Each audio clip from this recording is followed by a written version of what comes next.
Oh my goodness gracious, guys. It's only been a couple of weeks into the Formula 1 season break, and we already have 3 Drive to Survive episodes worth of content to start off 2024. I swear so much has happened this season break, and it's just straight up crazy. And I'm gonna be covering all of that in this video. So just as a rundown of the things that I'll be discussing in this video, F1 decided to make changes that nobody asked for again. Lewis Hamilton had a huge breakup with Toto Wolff and is probably gonna need a therapist next year. Also, Mercedes lost like half of their fans. AlphaTauri has turned into an absolute joke. Haas fans don't have a reason to support their team anymore. Charles Leclerc extends his depression. Carlos Sainz turns into a lost puppy. Half of the F1 liveries this season either look like shit or got blacker. Andretti got rejected by their biggest crush, Formula 1, and Christian Horner has turned into Christian Horny. Die funktionieren im Moment nicht.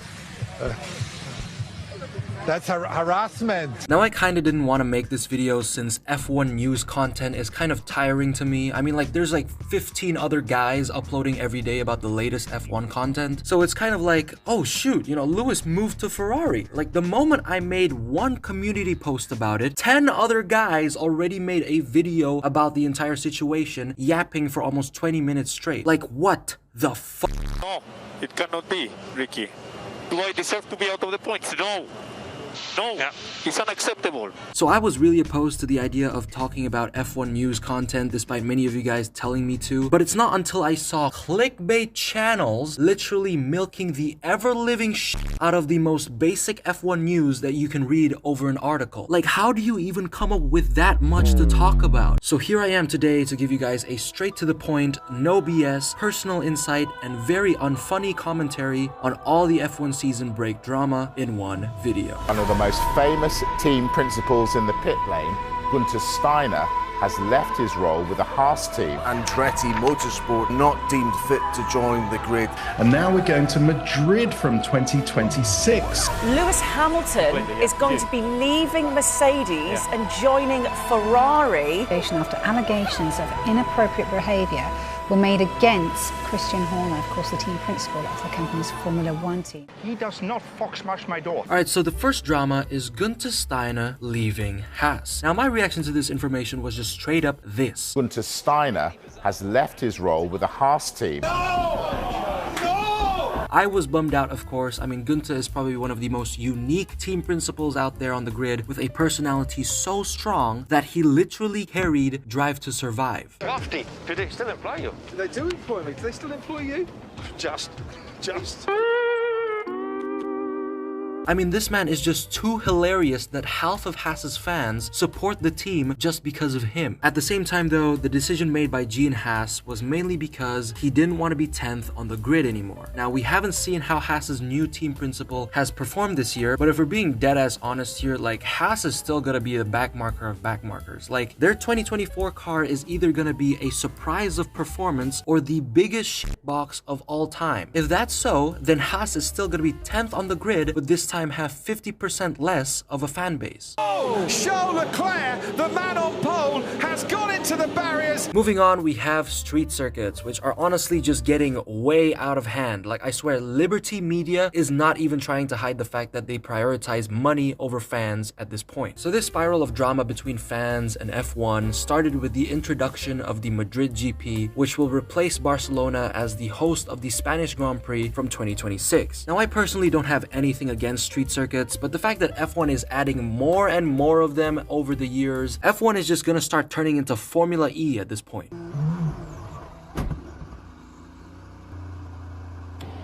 I'm out, man. Sorry. This is my alter ego. Anita Maxwin. Anita Maxwin. Okay, so next up is F1 team names, arguably the stupidest thing that has happened this year. So if you guys didn't know, AlphaTauri has left F1, and since the Red Bull Junior team needs a new name, they decided to go for an atrocious one called Visa Cash App RB. This name was so bad that I even made a whole video yapping about it. Also, Alfa Romeo turned into the Stake F1 team, and their car literally looks like the Omnitrix. Not to mention, people say that Stake is also a very creative name, if creative meant absolutely garbage. But thankfully though, you know, it's still not as bad as the dumpster fire of Visa Cash App RB. Play it out. Watch this. What in the fuck is you? Welcome. Welcome to Earth. So overall, the team name changes in F1 are absolutely abysmal. I'm personally not a fan, but if you like steak, you know, I get it. I can kind of see the vision. But if you think that Visa Cash App RB goes hard, please seek medical attention immediately. Like, I don't even know how the commentators are gonna call these team names out in the middle of a race, but it's probably gonna look like this. Oh my goodness, guys, the Visa Cash App Apple Pay MasterCard Payoneer Racing Bull of Yuki Tsunoda has crashed into the barriers. Oh my God. Guys, this is just absolutely insane for the Visa Cash App Apple Pay MasterCard Payoneer Racing Bull F1T. Andretti, something that a lot of my viewers want me to tackle, and now I'm finally doing it. So this drama was such a huge deal. I mean, it was the headlines on all the websites that have to do with Formula One that everybody in the F1 community was just talking about it until Lewis Hamilton entered the chat. But essentially, Andretti got rejected by their biggest crush, Formula One, and this rejection has made the F1 community go absolutely guns blazing. Like, there's even people who have no idea what the hell is going on, but they just started blasting on Twitter. And I was a part of the people who actually did not know what the hell was going on with Andretti because I was too busy grinding out a YouTube video where I try to explain Formula One like an absolute idiot. But going back to the topic, Andretti is a very committed team when it comes to joining Formula One. They've even shown photos of their car's development, and it just shows their ever-dying commitment to join the sport. But then they were still completely rejected by Liberty Media and Formula One as a whole, so it doesn't seem like they would be joining anytime soon. But anyways, F1 gave their reasons of why they rejected Andretti, expressing skepticism about the competitiveness of the Andretti bid, saying that they have concerns about reliance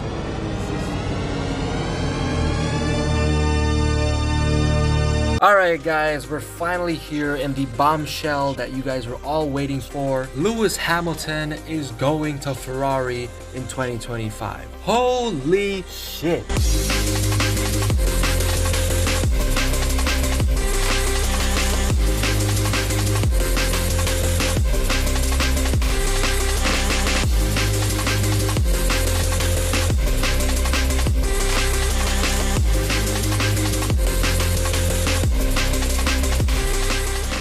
Bro stepped once into the 2024 Mercedes and went, yep, I'm going to Ferrari. Fuck all of you guys. But anyways, this driver transfer is absolutely insane. Like, even my friends who don't know anything about F1 are hearing about this. Like, that was probably the only time I ever socialized with people through Formula One. And what made the transfer even more interesting is that Lewis Hamilton will be Charles Leclerc's teammate for 2025. Now, with all of these things, we can agree that Lewis Hamilton is either gonna have the most historical season with Ferrari or the most painful one in its history because Ferrari is incapable of being an organized team. If we stay at this pace, what are we looking for in terms of position? We can keep Bottas behind P1.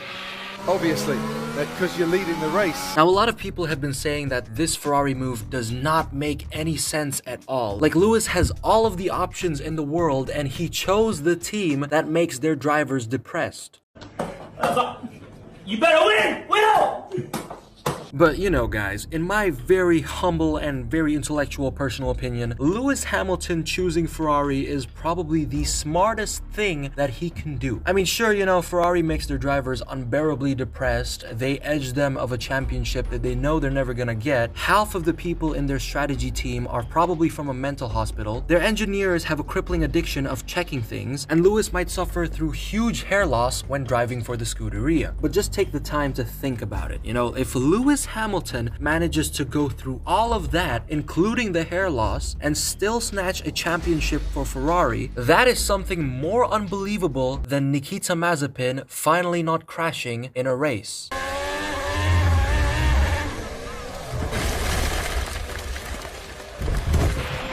He just fully turned into me. Now, as for Toto Wolff, he literally sounds like he just got broken up with in a recent interview. In the dice a bit. That is, you know, I can On the other hand, Lewis probably looks like this since Ferrari gave him a salary of up to $100 million in a year. Lewis can literally start his own F1 racing team, but would probably still get rejected by Liberty Media Group the same way Andretti did. Now, Lewis moving to Ferrari brings in the question, who will replace him in Mercedes for 2025? And you know, a lot of people have shared their really interesting opinions, with some saying that Esteban Ocon might make a really good candidate. Esteban Ocon. You gotta be shitting me. Now, others have said Carlos Sainz, Fernando Alonso, or Alex Albon, but unfortunately, you know, these are all incorrect. The real and most logical replacement for Lewis Hamilton can only be the 2021 world champion, Nicholas Latifi. I'm not skimping out on Nutella. If anyone ever tells you spread too much Nutella, peanut butter on anything, get them out of your life. That's what I'm talking about! That's why he's the MVP! That's why he's the GOAT! The GOAT! He's a smooth operator. Now, of course, let's not forget Carlos Sainz, who was probably losing his mind after he heard that Lewis is taking his seat next year. But if I'm being honest, he's probably happy since he doesn't have to deal with Ferrari's abysmal strategies anymore. Now, Carlos is pretty much this right now. He's a lost puppy without a clear seat for 2025. But I believe that Carlos might be able to secure a seat in the future, considering that he was the only non-Red Bull driver to win in 2023. Like, getting a win in 2023 if you're not in a Red Bull car is more unlikely than getting a win if you're gambling on stake. So keep in mind how special that win was, because the majority of F1 races in 2023 literally just went like this. And Formula One in 2023 is go! Max Verstappen dominates! Now, some say that Carlos Sainz could go to Aston Martin as long as the troll loses his seat, which is not happening until like the end of fucking time. But realistically, Carlos could replace Fernando at Aston, or go to Mercedes, or once again go to Sauber, which will eventually become Audi in the future.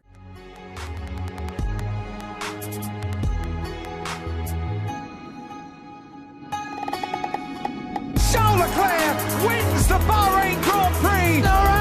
Lando Norris has taken pole! He won in Spa! He wins in Monza! Lando Norris is heading to the podium in second position. Alright guys, so I'm gonna keep this one a little short since it really isn't much of a big deal. But basically, Charles Leclerc is a masochist, potentially driving for Ferrari till 2029. Since the man is so addicted to pain like I am addicted to Formula 1, Charles will eventually be paired with Lewis in 2025, and this pairing can either lead to something absolutely amazing or literally a repeat of 2019 and 2020. Fight back! Leclerc made it very tough earlier. Oh no, he's got a puncture! They made contact! Now, what I mean by this is that Ferrari has had multiple problems when it comes to driver pairings, and if they are going to have two talented drivers with no clear vision on who is going to be the priority, this might happen.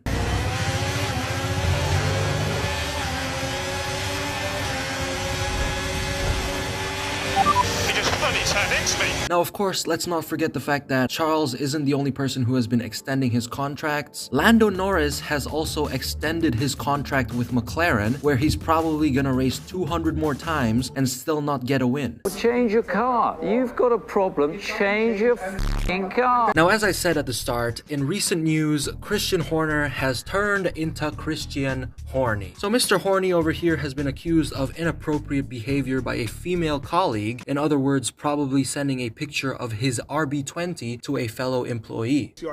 Accusations! These are not accusations. This is false accusations. And the accusations don't stop there. Christian Horner has also been accused of being controlling over other staff members and mistreatment towards them. Now, all of these things have led to Red Bull conducting an investigation on Christian Horner, and rumors say that he's also been told to resign from being Red Bull's team principal. Oh my goodness. We don't just have one team principal leaving the sport this year, but potentially two. Christian, why do you have to be so horny? Like, maybe try jacking off before heading to work, or maybe be that one dude who makes love to his car so you don't end up making love to your employees and instead make love to the RB20. But jokes aside though, we don't know what's been confirmed regarding this entire situation. What we do know is that Christian Horner has been told to resign and has been accused of doing all of these acts of misconduct within the Red Bull space. Maybe Mr. Horner over here is in innocent and has been framed, but there's also the possibility of him actually taking the identity of Christian Horner.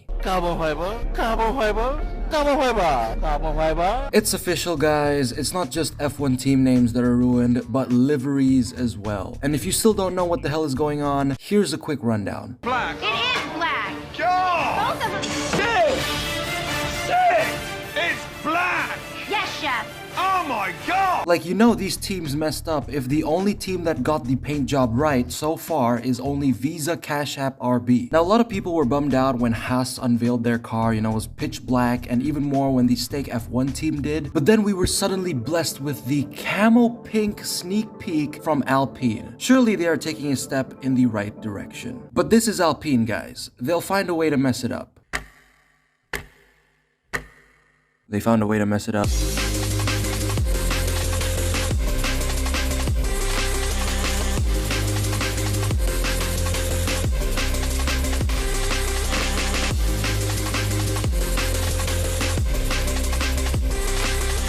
It's not even pink, this raw! And Coop has delivered undercooked salmon.